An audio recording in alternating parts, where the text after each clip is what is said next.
Alors que la France parle de modifier les règles et d'augmenter les taxes foncières, en Espagne, l'impôt foncier, l'équivalent, l'impuesto sobre bienes inmuebles, couramment appelé l'IBI, reste stable, voire dans certaines villes baisse sérieusement. Elle est bien sûr à destination des propriétaires et elle est calculée sur la valeur cadastrale de l'immeuble. C'est une valeur administrative qui est fixée par l'État à travers le cadastre. Cette valeur administrative est bien inférieure à la valeur du marché. Voilà, dans cet exemple, elle s'élève à 37 000 euros, mais la réelle valeur de cet immeuble est plutôt aux alentours de 200 000. Voilà, total à payer 178 euros.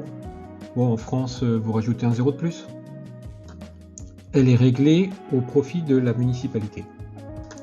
Le taux appliqué est entre 0,4 et 1,1% suivant les municipalités. Comme en France, c'est le propriétaire au 1er janvier qui la paye. Si vous achetez un bien en cours d'année, vérifiez que le vendeur a bien réglé, qu'il ait bien quitté ses différentes IBI des différentes années précédentes. Car c'est vous, nouvel acquéreur, qui devra régulariser la dette suivant la loi espagnole. Donc vérifiez avec votre avocat avant de signer. Et enfin, pour régler l'IBI, il faudra vous rendre à la banque, au distributeur. Il y a l'option règlement des impôts, de ces impôts locaux.